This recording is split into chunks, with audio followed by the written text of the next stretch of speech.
साडेतीनशे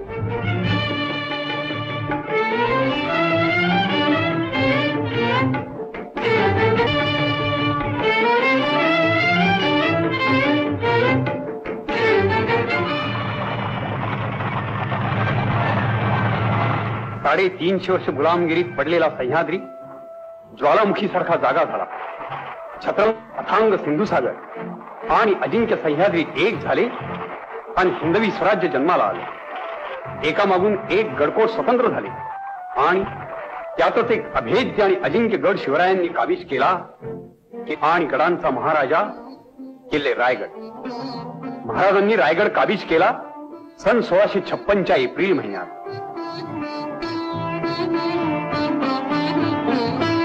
उभ्या दख्खनच्या मुलखात रायगडासारखा दुसरा गड नाही. रायगड बुलंद आहे, बाका आहे, बेलाग आहे. उत्तुंग पहाडांनी गडाला गराडा घातलाय. सीतेच्या हृदयात रावणाला प्रवेश मिळणं जसं अशक्य तसा स्वराज्याच्या शत्रूला रायगडात प्रवेश मिळणं ही अशक्य होतं. रायगडात शत्रू शिरेल फक्त फितुरी झाली तरच. आणि राजधानीच्या दृष्टीनं गडावरती वेगवेगळी बांधकामं करण्याचा हुकूम महाराजांनी हिरोजी इंदुलकरांना दिला. हे हिरोजी इंदुलकर स्वराज्याच्या बांधकाम खात्याचे सुभेदार होते.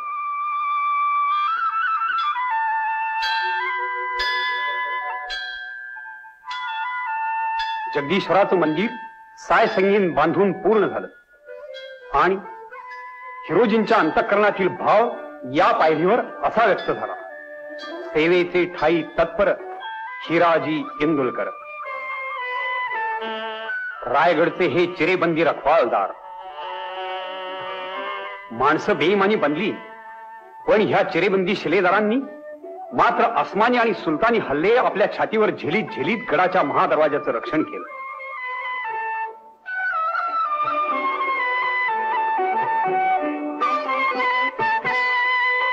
शक्तीने मिळती राज्ये, युक्तीने कार्य होत असे.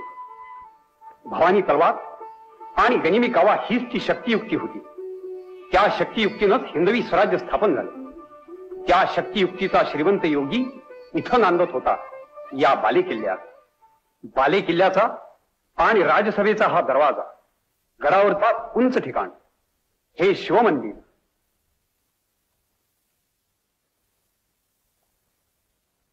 आणि हा कुशावर्त तलाव.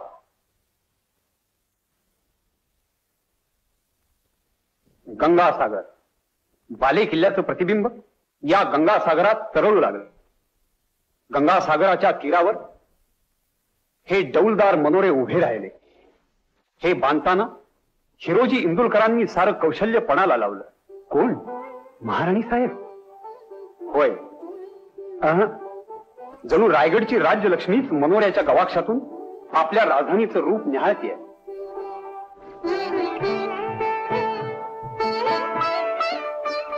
मनोरे हे अष्टकोनी मनोरेही फार सुरेख आहेत.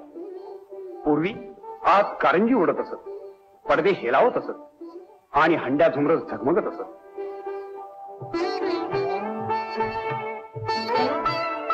5 मजली होते म्हणे, पण त्यांची आजची स्थिती ही अशी आहे. बाले किल्ल्याचा पालखी दरवाजा. राजवाड्यात पुरुष मंडळींचा राबता या दरवाजाने असते.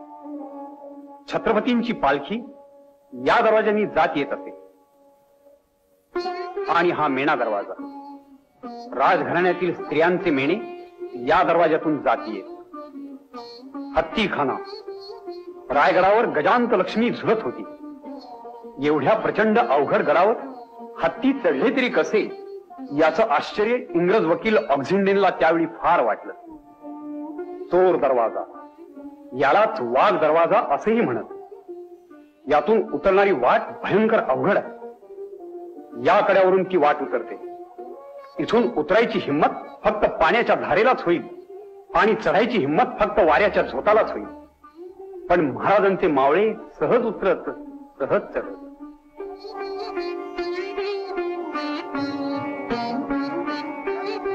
ही बाजारपेठ. पेठेतून जाणारा हा राजरस्ता किती विशाल आहे. अगदी सरळ रेघेत आहे. घोड्यावर बसूनही गिराईकानं खरेदी करावी अशी उंच उंच ज्योती आहे. रायगडावरचा राज्यकारभार आणि व्यापार समतोल होता.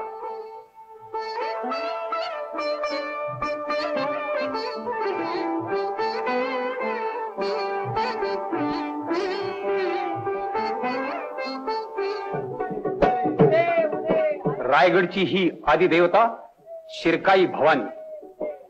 उदयोस्तु उदयोस्तु जगदंब उदयोस्तु. टकमक टोक स्वराज्याशी बेईमानी करणाऱ्या हरामखोरांचा कडेलोट इथून होत असे. शिवशाहीच्या शिस्तीचा शिरस्ता हा असा होता. टकमक टोक म्हणजे रायगडचा मूर्तिमंत दरारा, आणि खालची ही खोल दरी म्हणजे यमराजांची साक्षात जांभईच. हिरकणीचा कडा, गडाखालची हिरा गवळण एका कोजागिरीला गडावर दूध घालायला आली. सूर्यास्त होताच गडाचे दरवाजे बंद झाले. हिरा घाबरली. तिचं तान्हमूल घरी पाळण्यात होतं. तिचं मातृहृदय गडावरून बाळाकडे झेपावत होतं. ती या कड्यावर आली आणि या मृत्यूच्या ओठावरून ती खाली उतरली. महाराजांना हे सारं समजलं. पालखी पाठवून त्यांनी हिराला गडावर आणलं. खणा मोहरांनी हिराचं कौतुक करून ते पंतांना म्हणाले, पंत, अशा लेकी सुना ज्या मुलखात जन्माला येतात तो मुलूक जिंकायला प्रत्यक्ष वैरी जरी जातीनं आला तरीही तो पराभूतच होईल. जिथून ही उतरली तिथं बुरुज बांधा आणि त्या बुरुजाला हिचं नाव द्या, हिरकणी बुरुज. तो हा हिरकणी बुरुज.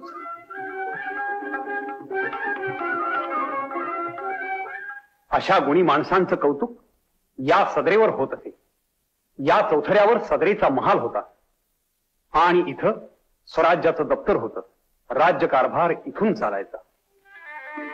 हिराजी इंदुलकरांनी रायगड अशा दिमाखात आणि अशा जिद्दीनं सजवला की त्यांनीच या शिलालेखात म्हटलं, यावत चंद्र दिवा करू विलसतस तावत समुज्रंभते. चंद्र सूर्य आसमानात तळपतायत तोपर्यंत रायगडचंही वैभव तळपेल. पण हे सारं स्वप्न आज उद्ध्वस्त झालंय. महाराजांचा खासा राहता वाडा या चौथऱ्यावर होता. दख्खनच्या मराठी दौलतीची नौबत जिथं तिन्ही त्रिकाळ झडत असे तो हा नगारखाना.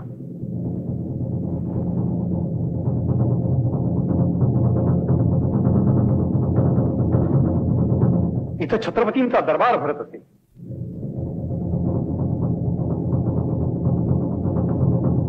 आणि इथं होतं 32 मण सोन्याचं सिंहासन. जय जयकारांनी ही राजसभा दुमदुमली. हजारो मुजरे इथं झडले.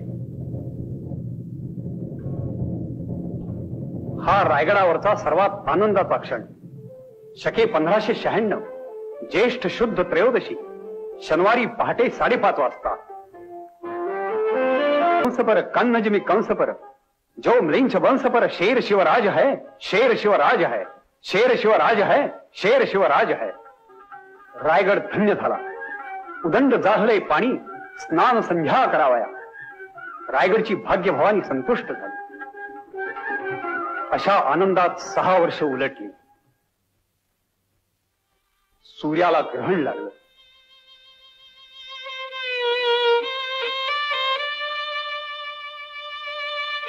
रायगडाला अंधेरी आली. रायगडचं सौभाग्य हरपलं. महाराज गेले.